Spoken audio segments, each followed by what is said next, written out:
Bapak Ibu, teman-teman seluruh dosen di Kementerian Pendidikan Tinggi, Sains dan Teknologi yang saya banggakan, kami memahami bahwa kualitas pendidikan tinggi sangat ditentukan oleh kualitas manusianya. Karena itu, pada tahun 2026, Kementerian menetapkan mekanisme terbaru tugas belajar bagi dosen sebagai bagian dari upaya membangun SDM unggul secara lebih terencana, sistematis, dan terukur. Tugas belajar adalah salah satu instrumen untuk memperkuat kapasitas institusi, memperkaya kepakaran dosen, serta memastikan bahwa kompetensi yang dikembangkan benar-benar selaras dengan kebutuhan organisasi dan arah pembangunan nasional di bidang sains dan teknologi. Karena itu, perencanaan tugas belajar kami lakukan dengan pendekatan yang lebih matang, melihat sektor-sektor variabel-variabel yang mempengaruhinya. Kita tidak hanya melihat kepentingan para dosen individu yang akan berkuliah, tetapi juga memastikan keberlangsungan layanan pendidikan di setiap unit kerja tetap terjaga. Kami menginginkan prodi yang menjadi host para dosen tersebut juga tetap bisa menggunakan dosen untuk melaksanakan tridharma sehingga kualitas dan proses akreditasi prodi tersebut tidak terganggu. Melalui mekanisme terbaru ini, tugas belajar dilaksanakan melalui dua skema. Pertama, skema tanpa tugas jabatan. Dosen dapat fokus penuhnya pada proses studi dan penyelesaian pendidikan secara optimal.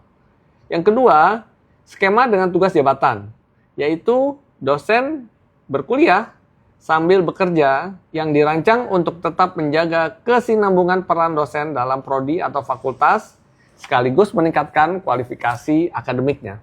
Program dengan tugas belajar ini dapat ditempuh pada jalur akademik, vokasi, profesi, maupun spesialis, baik di perguruan tinggi dalam negeri yang terakreditasi maupun di perguruan tinggi luar negeri yang diakui secara resmi. Tentunya, perguruan tinggi tersebut, para profesornya, menyetujui skema seperti ini. Kami ingin memastikan bahwa peningkatan kompetensi ini berlangsung dalam ekosistem yang kredibel dan berkualitas.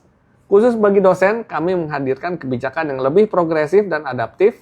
Batas usia maksimal yang sebelumnya 51 tahun, kini ditingkatkan menjadi 53 tahun untuk dosen tanpa tugas jabatan, dan 57 tahun untuk dosen dengan tugas jabatan. Ini adalah bentuk keberpihakan terhadap pengembangan karir dosen yang berkelanjutan, sekaligus pengakuan bahwa proses pembelajaran dan penguatan kompetensi tidak berhenti pada usia tertentu.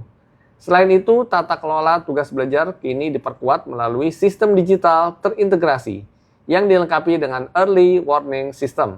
Dengan sistem ini, proses pemantauan menjadi lebih tertib, lebih transparan, dan akuntabel, sekaligus membantu kita memastikan setiap tahapan berjalan sesuai rencana. Bapak dan Ibu sekalian, kebijakan ini adalah bagian dari transformasi birokrasi yang adaptif, profesional, dan berbasis kompetensi.